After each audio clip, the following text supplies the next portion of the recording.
오랜만에 피아노가 없습니다. 다 명절이라 어디 가시는 바람에 오늘 뭐 이렇게 됐습니다. 오늘은 이제 레위 자손에 대해서 잠깐 생각하면서 은혜를 나누려고 합니다. 광야 생활에서 레위는 특별히 하나님이 선택하셔서 성막에서 봉사하게 하십니다. 누구도 레위 자손을 대신하지 못하게 하셨는데 이것은 레위인들에게 주어진 특권이고 어떻게 보면 평생의 책임입니다. 이 레위 자손은 오늘날로 말하면 성도들을 의미합니다. 주님께서 모든 불법에서 우리를 구속하시고 우리를 깨끗하게 하사 거룩하게 하시고 선한 일에 열심히 있는 친백성으로 삼아주십니다. 디도서 2장 15절, 말라기서 3장 2절 3절 말씀에 보면 주님이 이 땅에 오셔서 레위 지파를 깨끗하게 하여 의로운 제물을 하나님께 드리게 하겠다 예언하셨는데, 레위 지파는 신약 시대로 말하면 성도를 가리킵니다. 그래서 베드로 사도는 너희는 택하신 족속이요 왕 같은 제사장이요 거룩한 나라여 그의 소유된 백성이다, 이렇게 얘기합니다. 우리는 구약의 레위 지파처럼 선택받은 사람들입니다. 신약의 그리스도인들은 그래서 거룩하게 살아야 될 이유를 분명히 가지고 있는 사람들입니다. 뭐 대충 살아서는 안 되겠죠. 신명기 7장 6절에 보면 여호와께서 너희를 기뻐하시고 너희를 택하심은 너희가 다른 민족보다 수요가 많기 때문이 아니니라. 너희는 오히려 모든 민족 중에 가장 적으니라, 이렇게 표현합니다. 선택 교리는 자격하고는 상관이 없습니다. 그러니까 창세기 34장에 보면 레위가 12아들 가운데 레위가 자기 여동생 디나가 세겜성을 지나면서 강간을 당하죠. 그래서 여동생의 복수를 위해서 세겜 주민들을 무자비하게 살육합니다. 야곱이 그래서 마지막 임종을 앞두고 이제 축복하는 그런 장면에서 시므온과 레위를 저주합니다. 창세기 49장에 보면 6절 7절에 그들이 그 분노대로 사람을 죽이고 그 혈기대로 소의 발목에 힘줄을 끊었음이로다. 그 노염이 혹독하니 저주를 받을 것이요, 이렇게 얘기했거든요. 이건 저주받은 레위 자손이 하나님의 영광스러운 성막에서 일하도록 부름받은 것은 오직 하나님의 은혜입니다. 그러니까 우리 자신이 영원히 형벌을 받아 죽어야 될 저주받을 백성인데 이렇게 하나님의 교회에서 섬기게 된 것은 은혜로 선택됐다는 겁니다. 그러니까 우리가 언제나 우리 마음속에 감사하는 마음을 가져야 돼요. 내가 하나님의 백성으로 하나님의 교회의 일꾼이 되었다는 이 사실이 우리에게 큰 은혜입니다. 그래서 오늘 본문에서는 레위 지파에 대해서 분명하게 몇 가지를 얘기합니다. 첫 번째는 그가 하나님의 소유라는 거예요. 하나님께서 레위 지파만은 계수 중에 넣지 말라. 하나님의 일만 하기 위해서 특별히 구별된 존재라는 겁니다. 출애굽기 32장 26절 이하의 말씀에 보면 모세가 산에서 말씀을 받고 있을 때 백성들이 송아지 우상을 만들고 섬기고 그다음에 춤추며 노래했습니다. 모세가 산에 내려와 저주하고 저들을 진멸하려고 할 때 누구든지 여호와의 편에 있는 자는 내게로 나오라 그랬습니다. 이때 나온 사람들이 레위 자손들입니다. 이들은 우상 숭배에 참여하지 않은 사람과 그 사건을 원통하게 알고 회개한 사람들이었습니다. 이때 레위 사람들이 헌신한 결과로 하나님은 레위 사람들을 특별히 구별해서 하나님의 소유로 삼아주십니다. 우리는 하나님의 소유가 된 백성입니다. 누구의 소유가 됐냐에 따라서 달라져요. 이사야 41장 10절 보면 나는 내 하나님이 됨이니라. 그러니까 물속에서도 불속에서도 하나님이 구원해 주셨는데 이유는 뭡니까?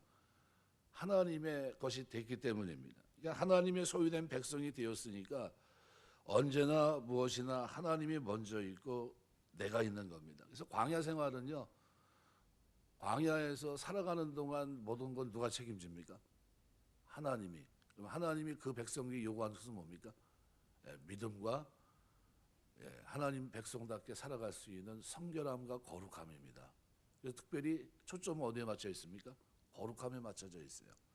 그러니까 내가 거룩하니 너희도 거룩할지니라. 광야 생활에서 먹고 입고 마시는 게 얼마나 중요합니까? 우선순위를 따지면 그게 더 클 것 같은데, 근데 그거는 누가 책임져요? 하나님이 만나와 매출하기로 책임지시고, 그리고 하나님이 그들이 거룩하게 살 수 있도록 하나님이 은혜를 베푸십니다. 그러니까 하나님의 소유된 백성이 됐으니까 이건 언제나 무엇이든지 하나님이 먼저 있고 그 다음에 내가 있습니다. 바울이 고백한 것처럼 예수 그리스도의 십자가가 있고 그리고 그 다음에 우리가 있는 겁니다. 내가 사는 것도 그리스도를 위한 겁니다. 그래서 바울은 그리스도 안에서 자기 존재를 발견한 사람입니다. 선택받은 자, 성도, 사랑받는 자, 이것은 우리 삶의 뿌리입니다. 그래서 존재 근본이죠. 너는 레위 지파만은 계수하지 말라. 이스라엘 자손 계수 중에 넣지 말라. 존재가 다르고 생의 의미가 다르고 가는 길이 다르고 사는 가치관이 다릅니다. 이거 반드시 구별된 삶을 살아야 돼요. 사도행전 24장 25절에 보시면은 이제 누구와 대화하는 장면이 나오냐면 이제 그 당시로 말하면 이제 황제와 대화하는 장면이 나오는데 대뜸 이렇게 얘기합니다. 바울에게 네가 나에게 지금 예수 그리스도에 대해서 얘기하는데 네가 말하는 요체가 뭐냐, 핵심이 뭐냐 이렇게 물어봐요. 근데 바울이 의와 절제와 다가오는 하나님의 심판에 대해서 얘기합니다. 잘 아는 대로 의는 뭐 우리가 알지 않습니까? 그런데 이 절제라는 이 부분의 이 원문을 이렇게 보면요, 그 절제라는 부분의 이 단어는 우리 인간이 생각하는 뭐 조금 뭐 참고 이런 게 아닙니다. 원어의 뜻은 어떤 뜻이 있냐면 물을 자를 때 자르는 걸 얘기하는 거예요. 뭐에 더 가깝냐 하면요, 거룩에 더 가까운 단어입니다. 거룩이란 게 뭡니까? 죄다 싶으면 자르고, 이것이 하나님이 원하지 않는 것이다 하면 단절하고, 그리고 이것이 하나님의 뜻이다 싶으면 붙잡고 순종하는 겁니다. 이게 거룩이거든요. 근데 이 절제라는 단어가 원어가 그 의미에 더 맞아요. 그 다음에 나온 게 뭡니까? 다가오는 심판. 신앙생활의 요체가 뭡니까? 신전의식이에요. 신전의식. 하나님의 심판을 생각하는 사람들은 하나님을 경외할 수밖에 없고요. 보이지 않는 하나님을 보는 하나님처럼 어떻게 생각해야 됐습니까? 그 하나님이 내 소리를 들으시고 내가 하는 것을 보시며 내가 말하는 모든 것들을 듣고 계시다라는 의식이에요. 이 의식이 있는 사람들이 어떻게 합니까? 커팅하는 겁니다. 절제할 수 있어요. 이 사람들이 하나님의 의의 백성으로서 바르게 이 땅을 살아낼 수 있는 겁니다. 이게 신전의식이 없다고 하는 것은요, 그래서 하나님 앞에 바르게 살 수 있는 것이 없어요. 그래서 아무도 보지 않는데 양심에 꺼리낌 없이 하나님을 섬길 수 있는 길은 어디 있습니까? 바로 거기 있는 겁니다. 그래서 바울이 신앙의 요체를 얘기하면서 나는 뭐예요? 하나님의 백성들은 의와 절제와 그다음에 뭐예요? 다가오는 심판, 이 세 가지를 가지고 그 당시에 황제에게 설명을 했거든요. 마찬가지입니다. 우리 신앙생활도 누가 물어보면 당신은 뭐 때문에 예수 믿습니까? 왜 그렇게 삽니까? 라는 질문을 던지면 신앙의 요체가 뭡니까? 의와 절제와 심판이기 때문에 그래요. 이걸 정확하게 이해하고 있으면 우리가 어떻게 살아야 됩니까? 거룩하게 살 수밖에 없는 겁니다. 그죠? 살아가는 동안 거룩한 백성으로 사시길 주의 이름으로 축원합니다. 이게 존재가 다르고 생의 의미가 다르고 가는 길이 달라요. 엑스호도스 하는 거 아닙니까? 사는 가치관도 다르고요. 구별된 삶을 살아가는 겁니다. 그래서 시편 1편 1절 복 있는 사람은 구별이 있어야 된다는 거예요. 하나님 백성은 깨끗한 그릇입니다. 깨끗한 그릇인 성도는 구별되진 바쳐진 산재물이에요. 산재물. 가치관이 하늘에 있고 영성을, 그리고 영성이 거룩한 영성일 뿐만 아니라 또 영원한 생명을 얻은 사람들입니다. 그리스도와 함께 죄에 대해서 죽고 의에 대해서 산 사람들이고 새 생명 가운데 행하는 것일 뿐만 아니라 나의 옛사람을 그리스도와 함께 죽고 이제 내가 아니라 내 속에 그리스도가 살아있는 그러한 삶을 사는 갈라디아서 2장 20절, 이것이 주님이 나의 삶이고 나의 목적이고 나의 기쁨인 삶입니다. 이것은 바울의 삶의 전체적인 신앙 고백입니다. 바울은 그래서 신약에서 그리스도 안에서라는 단어를 164번이나 씁니다. 예수 안에서. 이것이 나의 생의 영역이라는 거죠. 그리스도 안에 살면서 거룩하게 사시길 주의 이름으로 축원합니다. 그리스도의 안에 살면서 거룩해야 돼요. 이게 왜요? 하나님의 소유가 됐기 때문이에요. 내 멋대로 사는 게 아니라 이제는 하나님이 내 안에서 나를 주도하는 그 하나님 중심의 삶이 시작됐기 때문입니다. 두 번째, 레위 자손은 하나님의 소유일 뿐만 아니라 하나님의 일을 해야 됩니다. 점검학과 모든 기구, 모든 부속물 관리하고 운반하는 일, 세우는 일을 해야 됩니다. 오늘날에도 성도들 가운데 목회자를 따로 불러서 전적으로 교회 일만 하게 하셨습니다. 오늘 본문 목회자나 성도들이 오늘 본문은 하나님을 중심으로 해서 살아야 될 것을 말씀하는데, 하나님 중심의 가치관, 하나님은 창조주시고 지금도 역사의 주관자시라고 하는 이 신앙을 마음속에 분명히 새기고 이 땅을 살아야 됩니다. 생활이 나 중심이냐 하나님 중심이냐, 어디에 우선권을 둬야 됩니까? 믿음은 나 중심에서 하나님 중심으로 변하는 겁니다. 믿음이 크고 작은 것은 얼마나 하나님 중심에 하나님을 가까이 하고 있느냐에 따라서 달라집니다. 레위 중심은 성막 중심으로 살아갑니다. 주거지가 성막 가까이에 있습니다. 성도들은 교회를 중심으로 살아야 돼요. 교회로 중심으로 살 때 제일 잘해야 될 것이 뭡니까? 저는 새벽 기도라고 생각해요.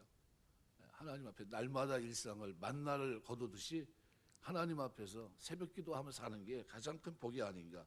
교회는 하루에 몇 번 와야 됩니까? 자주 오는 게 좋습니다. 자주. 일주일에 한 번 오는 거와 매일 한 번씩 오는 것과 하루에 3번 오는 거 어떻습니까? 자주 오는 게 좋아요. 그러니까 성전에 많이 머물수록 어떻게 보면 복이죠. 그러니까 하나님의 부르심이 성도의 자격입니다. 최선을 다해야 됩니다. 요한복음 9장에 보면 나면서 소경된 자를 보고 제자들이 주님께 묻습니다. 누구 죄 때문입니까? 자기 죄입니까? 부모 죄입니까? 이렇게 물어봐요. 그랬더니 주님 대답이, 이 사람이나 그 부모의 죄를 범한 것이 아니라 그에게서 하나님의 하시는 일을 나타내고자 하심이라. 하나님은 지금도 역사하십니다. 하나님 우리를 부르시고 선택하신 것은 나를 통해 하시고자 하시는 일이 있기 때문이라는 거죠. 살아가면서 거룩하게 사시길 주의 이름으로 축원합니다. 이 온 세상 사람들이 나를 필요하지 않는다 할지라도 하나님은 나를 필요로 하십니다. 왜요? 나면서 소경된 사람을 누가 필요로 하겠습니까? 근데 하나님은 그죠?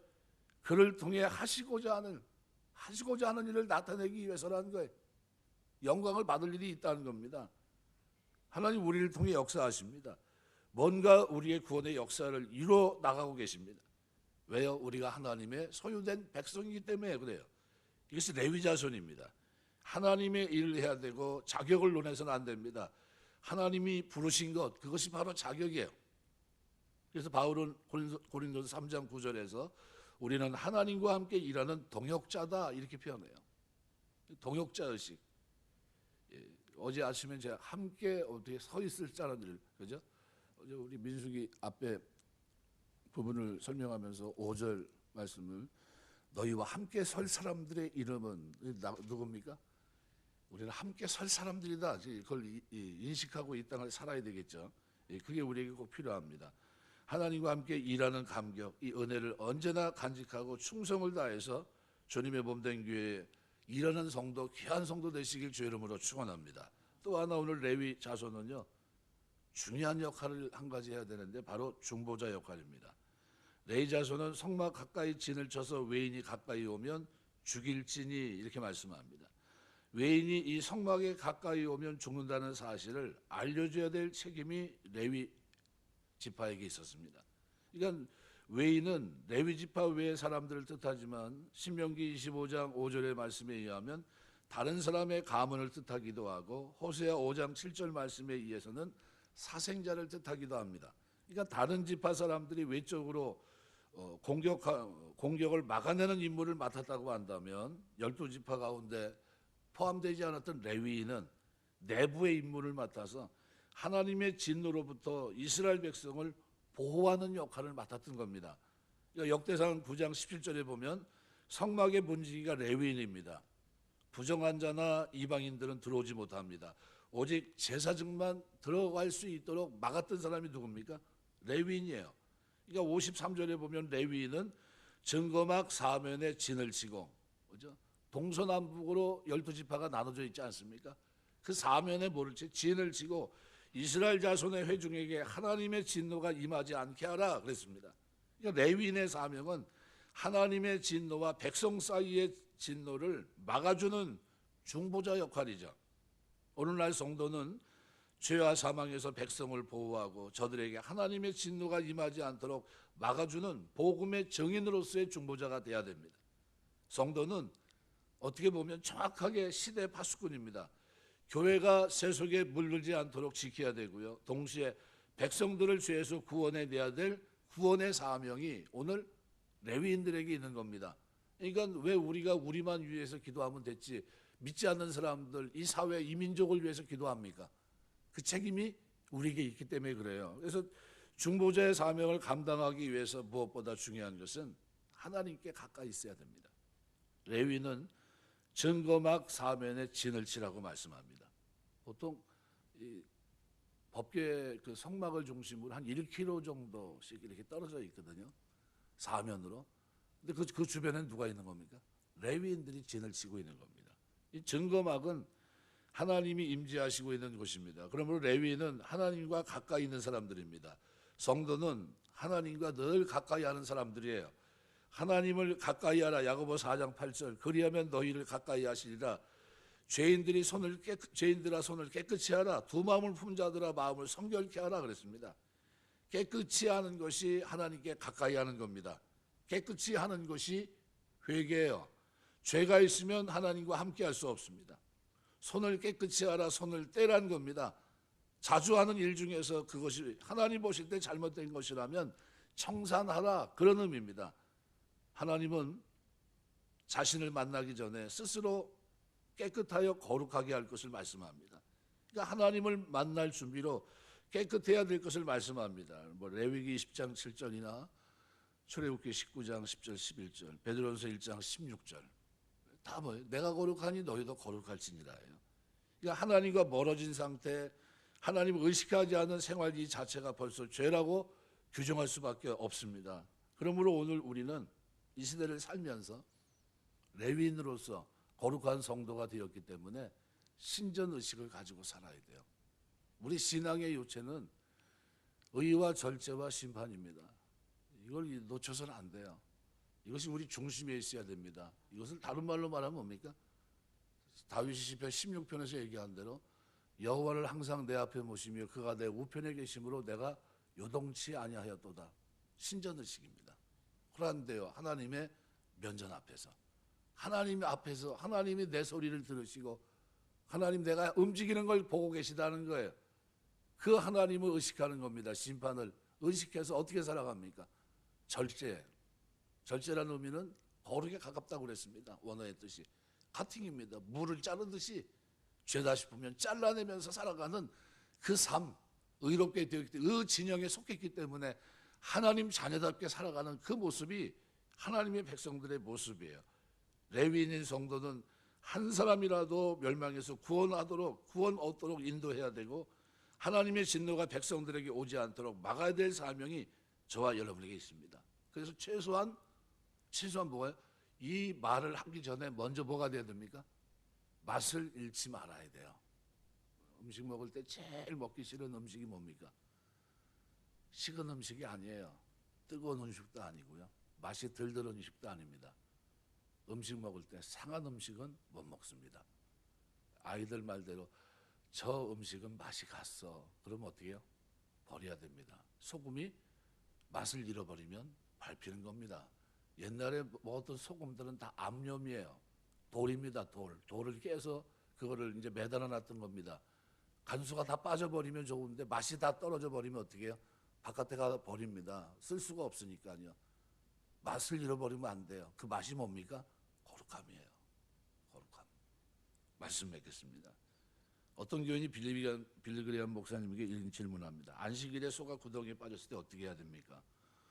마땅히 안식일이지만 그래도 건져내야죠. 이렇게 얘기했습니다. 그런데 매 안식일마다 소가 구덩이에 빠지면 어떻게 해야 될까요?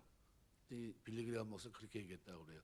그러면 그 소를 없애십시오. 그렇게 했습니다. 우리 신앙생활에 방해가 되는 것이 있습니다. 버릴 것은 버리고 자를 것은 자르고 떠날 것은 속히 떠나는 겁니다. 이것이 중보자의 역할을 감당해야 될 절제입니다. 이것이 거룩한 삶입니다. 이것으로 하나님이 우리를 부르셨어요. 살아가는 동안 하나님의 자녀답게 사시길 주의 이름으로 축원합니다. 구원 받았기 때문에 이렇게 사는 거죠. 구원받지 못한 사람이 이렇게 얘기하면 당신이나 그렇게 사십시오 이렇게 얘기합니다. 1960년 휘톤 대학에 수석 졸업하고 에콰도르 아우카족에 복음을 전하게 들어갔던 사람이 있는데 짐 엘리엇입니다. 선교지에서 순교하죠. 후 1년 후에 그 부인이 간호원 훈련을 받고 간호원 자격으로 아우카족에 가서 주의 사랑을 간호합니다. 남편이 사랑했던 그들에게 복음을 전하기 위해서예요. 거룩한 백성이 거룩을 알지 못하고 하나님과 어떻게 원수 맺어 있는 그 백성들을 불쌍히 보고 5년간 헌신적으로 일하고 돌아오려고 하는데 추장이 고마우니까 파티를 열어줍니다. 왜 우리를 도와줍니까? 당신은 누굽니까? 그랬을 때 5년 전에 내 남편이 여기 와서 당신들이 죽였습니다. 저는 그 사람의 부인입니다. 내 남편이 섬기던 하나님의 사랑 때문에 내가 여기 왔습니다. 이 말에 아우카족이 회개하고 예수님 영접하고 그 죽였던 그를 나중에 세례를 주고 목사가 되고 이런 일들이 벌어집니다. 뭐 때문에요? 거룩한 레위인이 하나님과 죄인 사이에 중보자의 역할을 감당하기 위해서 자기의 한 생애를 걸었던 겁니다. 남편은 그들 위해 피를 흘렸고 아내와 아들은 그곳에 가서 복음을 전합니다. 왜 그랬습니까? 레위인이기 때문에 그래요. 하나님의 백성이기 때문입니다. 거룩은요 해도 되고 안 해도 되고가 아닙니다. 필연적으로 그 길을 걸어갑니다. 이 길이 저와 여러분이 이 땅을 사는 길이라는 사실을 꼭 기억하시고 하나님의 부르심 이것이 우리의 자격이에요. 이 자격을 가지고 살아가는 내내 신앙의 요체는 의와 절제와 다가오는 심판이에요. 잊지 마세요. 이 축복이 저와 여러분의 삶 속에 늘 충만한 모습으로 하나님이 영광을 받는 모습으로 이 땅에서 행해지게 되시길 주의 이름으로 축원합니다. 기도하겠습니다.